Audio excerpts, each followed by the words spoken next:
আসসালামু আলাইকুম বন্ধুরা, সকলেই কেমন আছেন? আল্লাহর রহমতে আলহামদুলিল্লাহ আমি অনেক অনেক ভালো আছি। বন্ধুরা, আজ আমি ভীষণ মজাদার লোভনীয় স্বাদের একটা আচার তৈরি করে আপনাদের সাথে শেয়ার করব। আশা করছি সকলের কাছে আজকের এই আচার রেসিপিটা খুব ভালো লাগবে। আজ আমি তৈরি করে দেখাবো কাঁচা পাকা আমের টক মিষ্টি ঝাল মিষ্টি আচার। আজকের এই রেসিপিটা আপনাদের কাছে ভীষণ ভালো লাগবে।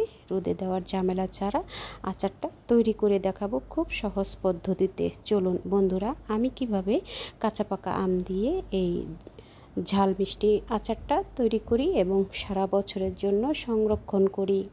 বন্ধুরা, এখানে আমি 2 কেজির মতো আম নিয়েছি।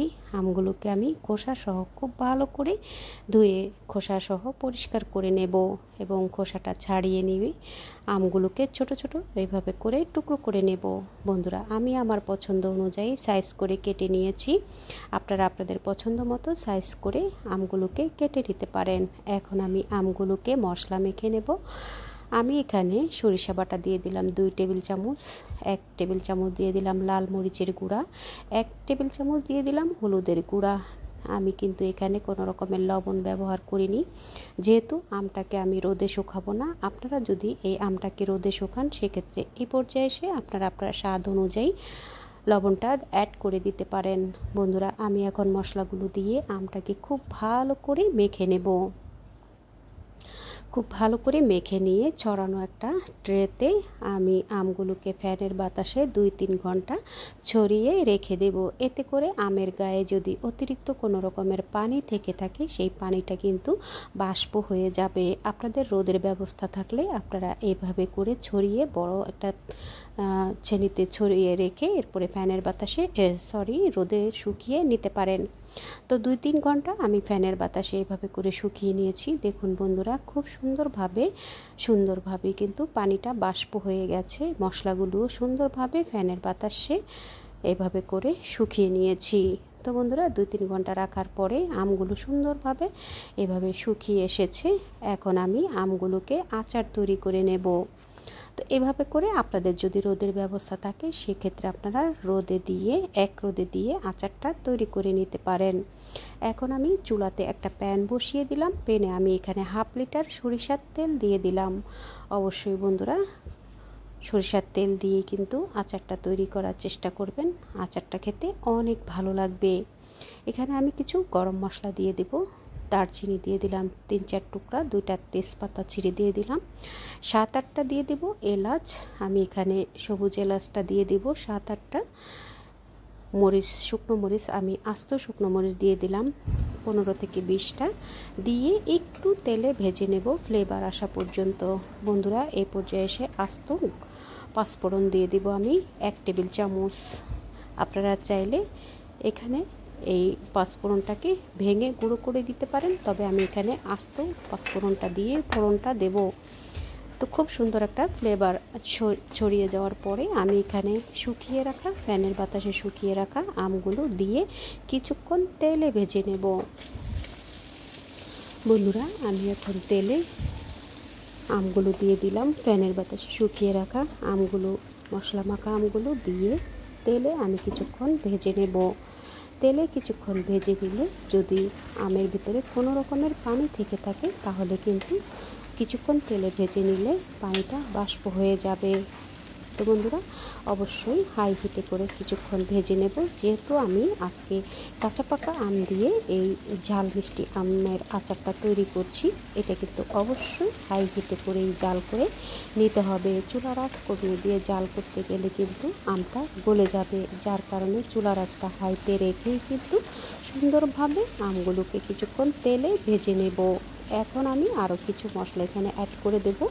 আদা রসুনের পেস্ট দিয়ে দিলাম আমি 1 টেবিল চামচ, সরিষা বাটা দিয়ে দিলাম 1 টেবিল চামচ। আমি এখানে সাদা হলুদ সরিষা এবং কালো সরিষা 2টা একসাথে করে 10 থেকে 15 মিনিট আগে ভিজিয়ে রেখে এরপর আমি সাদা ভিনেগার দিয়ে বেটে নিয়েছি, পেস্ট করে নিয়েছি। স্বাদ মতো লবণ দিয়ে দিলাম এবং লাল মরিচের গুঁড়া দিয়ে দিলাম 1 টেবিল চামচ, হলুদের গুঁড়া 1 টেবিল চামচ। বন্ধুরা, আমি এই পর্যায়ে এসে লবণটা অ্যাড করে দিয়েছি। যদি আপনারা রোদে শুকান এবং রোদে শুকানোর সময় যদি লবণ দিয়ে থাকেন তাহলে কিন্তু অবশ্যই এই পর্যায়ে লবণ দিলে আপনারা চেক করে খেয়াল করে লবণটা অ্যাড করে দেবেন। যেহেতু আমি রোদে শুকানোর সময় লবণ দিইনি, সেহেতু আমি সেই পরিমাণ অনুযায়ী কিন্তু আমি লবণটা অ্যাড করে দিয়ে মশলাগুলো দিয়ে আরও কিছুক্ষণ আমি হাই হিটে মশলাগুলোর সাথে আমগুলোকে কিছুক্ষণ তেলে ভেজে নেব। এতে করে খুব সুন্দর একটা ফ্লেভারও আসবে এবং আমের গায়ে থেকে পানিটা সুন্দরভাবে বাষ্প হয়ে যাবে।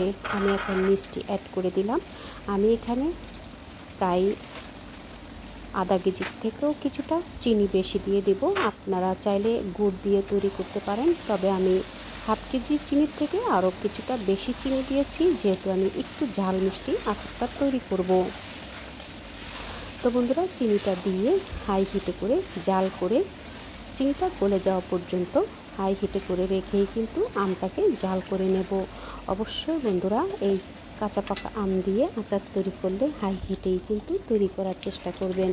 চুলার আঁচ কমিয়ে দিয়ে আচারটা তৈরি করলে আচারটা কিন্তু গলে যাওয়ার সম্ভাবনা থাকবে, তাই হাই হিটে করেই কিন্তু আচারটাকে জাল করে নেবেন। দেখুন বন্ধুরা, চিনিটা কিন্তু সম্পূর্ণভাবে গলে গেছে। এখন কিছুক্ষণ পর পর হাতল দিয়ে নেড়ে চেড়ে চিনিটা পানিটা শুকিয়ে যাওয়া পর্যন্ত, চিনির পানিটা শুকিয়ে যাওয়া পর্যন্ত জাল করে নিতে হবে। বন্ধুরা, আমি যেহেতু এই আচারটাকে রোদে দেব না, যার কারণে আমি এখানে কিছুটা প্রিজারভেটিভ অর্থাৎ এখানে আমি সাদা ভিনেগার দিয়ে দেব। আপনারা যদি রোদে শুকানোর ব্যবস্থা থাকে সেক্ষেত্রে আপনারা কিন্তু ভিনেগারটা স্কিপ করে নিতে পারেন। বন্ধুরা দেখুন, সুন্দরভাবেই কিন্তু আমার আচারটা তৈরি হয়ে গেছে। এখন এখানে আমি আরও কিছুটা পাঁচফোড়ন দিয়ে দেব। পাঁচফোড়নটাকে আমি শুকনো তাওয়ায় টেলে গুঁড়ো করে নিয়েছি।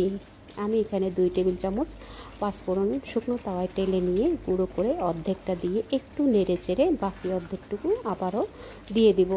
বন্ধুরা, এভাবে করে এই টিপসগুলো যদি ফলো করে আপনারা এই আচারগুলো তৈরি করেন তাহলে এই আচারগুলো কিন্তু সারা বছর সংরক্ষণ করে আপনারা খেতে পারবেন এবং এই আচারগুলো কিন্তু সারা বছর ভালো থাকবে, কোনো রকমের ফাঙ্গাস পড়বে না। তো বন্ধুরা, আমি এভাবে করে পাঁচফোড়নের গুঁড়োটা দিয়ে খুব ভালো করে মিক্স করে নিয়ে হাই হিটে করে আরও কিছুক্ষণ জাল করে নিয়ে এরপর আমি চুলাটা অফ করে দেব। সাথে আমি দিয়ে দেব বিট লবণ। এই বিট লবণটা দিলে আচারের টেস্ট আরও অনেক গুণ বেড়ে যায়। বন্ধুরা, আমি এখন এখানে 1 টেবিল চামচের মতো বিট লবণ দিয়ে দিলাম। আপনারা চাইলে স্কিপ করতে পারেন, তবে বিট লবণটা দিলে কিন্তু আচারের স্বাদটা আরও অনেক গুণ বেড়ে যায়। তো কিছুক্ষণ বিট লবণটা দিয়ে একটু নেড়ে চেড়ে এরপর আমি দিয়ে দেব ভিনেগার। আপনারা যদি রোদে শুকান সেক্ষেত্রে কিন্তু আপনারা ভিনেগারটা স্কিপ করে এই পর্যায়ে এসে চুলাটা অফ করে দিতে পারেন। তো বন্ধুরা, আমি এখন ভিনেগার দিয়ে দেব। আমি দিয়ে দেব 4 টেবিল চামচের মতো ভিনেগার দিয়ে দেব। এই ভিনেগারটা দিলে আচারটা আপনার সারা বছর ভালো থাকবে, কোনো রকমের ফাঙ্গাস পড়বে না। আর আপনারা যদি রোদে শুকানোর ব্যবস্থা থাকে সেক্ষেত্রে আপনারা কিন্তু ভিনেগারটা স্কিপ করে নিয়ে চুলাটা অফ করে দিয়ে ঠান্ডা করে বয়মে ভরে রাখতে পারেন।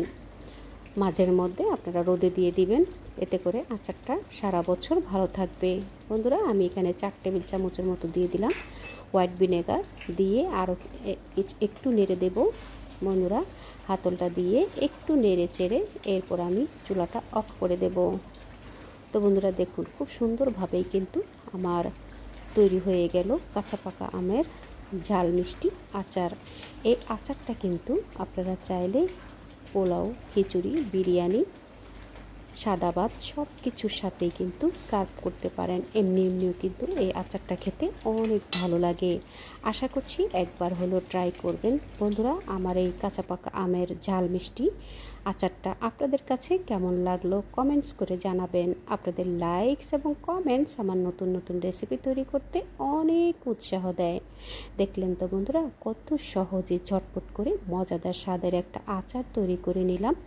এই আচারটা আপনারা সারা বছর সংরক্ষণ করতে চাইলে আপনারা এই আচারটা বয়মটাকে ভালোভাবে ধুয়ে বয়মটাকে রোদে শুকিয়ে নিয়ে এরপর শুকনো কাপড় দিয়ে মুছে অথবা টিস্যু দিয়ে মুছে নিয়ে বয়মে ভরে এই আচারটা আপনারা সংরক্ষণ করতে পারেন।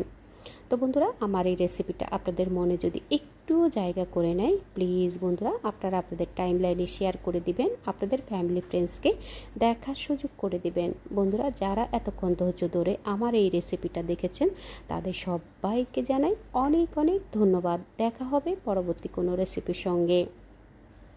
সেই পর্যন্ত সকলে ভালো থাকবেন, সুস্থ থাকবেন, নিরাপদে থাকবেন। আমার ও আমার পরিবারের জন্য দোয়া করবেন। আপনাদের সবাইকে আল্লাহ ভালো রাখুক এই দোয়া করে আজকের মতো এখানেই ভিডিওটা শেষ করব।